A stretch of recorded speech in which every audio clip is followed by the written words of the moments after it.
GVMC 88వ ward నరవలో కోటి రూపాయల అభివృద్ధి పనుల ప్రారంభోత్సవ కార్యక్రమంలో పాల్గొన్న జనసేన ఎమ్మెల్యే పంచకల్ల రమేష్ బాబు పారిశుద్ధ్యం కోసం ఇంటింటికి వెళ్లి తడి చెత్త పొడి చెత్త సేకరణ కొరకు మంజూరు చేసిన 7 వాహనాలను జెండా ఊపి ప్రారంభించారు। ఈ సందర్భంగా ఎమ్మెల్యే పంచకల్ల రమేష్ బాబు మాట్లాడుతూ అందరికీ నమస్కారం।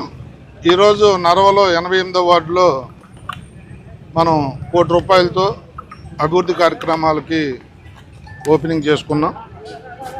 మనస్ఫూర్తిగా అందరికీ అభినందనలు। ఈ కార్యక్రమంలో ఫస్ట్ నుంచి వార్డు అభివృద్ధికి కృషి చేస్తున్న మాజీ కార్పొరేటర్ కానీ, మా వార్డు అధ్యక్షులు కానీ, సీనియర్ నాయకులు కానీ, అలాగే ఫస్ట్ నుంచి అభివృద్ధి విషయంలో నాతో మాట్లాడుతున్న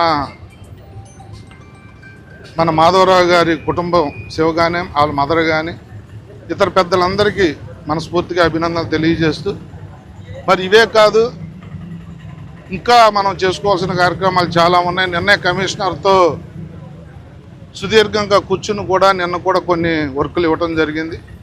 20 రోజుల లోపు ఈ మనకున్న 10 వార్డులకి కలిపి దగ్గర 100 కోట్ల పైనే ఇస్తానని కూడా మంత్రి గారు మాట ఇచ్చారు। అవన్నీ కూడా టెండర్ ఎలక్షన్ లోపే వెళ్ళాలని కూడా మేము కోరాం। మరి దాంతోపాటు అభివృద్ధి సంక్షేమం ఇవన్నీ కూడా ఈ ప్రభుత్వం, కూటమి ప్రభుత్వం యొక్క ముఖ్య లక్ష్యం। తప్పకుండా అన్నీ నెరవేరుస్తాం। అలాగే శానిటేషన్ విషయంలో కూడా రాజీ పడకుండా 10 శానిటేషన్ వెహికల్స్ని కూడా ఇప్పుడు ఓపెన్ చేసుకున్నాం। ఒక్క 88వ వార్డుకి నరవ ప్రాంతానికి 7 వెహికల్స్ వచ్చాయంటే శానిటేషన్ పట్ల కూడా మాకున్న శ్రద్ధ, మాకున్న కమిట్మెంటు ఆలోచించమని చెప్పి కోరుతా ఉన్నాను। ఈ వేదిక ద్వారా ఇంకోటి కూడా కోరుతా ఉన్నాను, ఈ ఏరియాలో పార్టీల మిత్రపక్షం అయిన మా వాళ్ళలోనే కొన్ని భేదాభిప్రాయాలు ఉంటున్నాయి। నిన్ననే నేను మా వాళ్ళతో మీటింగ్ పెట్టి నేను తీవ్రంగా హెచ్చరించాను।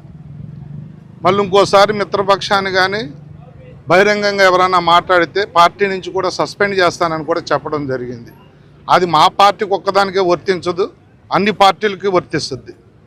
నిన్ననే చెప్పినప్పటికీ కూడా ఇవాళ ఇక్కడ నలుగురిలో అడగటం అనేది అది చాలా ఆక్షేపణీయం। నేను ఒకటే కోరుతా ఉన్నాను, అక్కడ పైన చంద్రబాబు నాయుడు గారు, పవన్ కళ్యాణ్ గారు కలిసి ఉంటేనే ఎలక్షన్లు జరిగిపోవు, మనందరం కూడా కలిసి ఉండాలని పదే చెబుతున్నప్పటికీ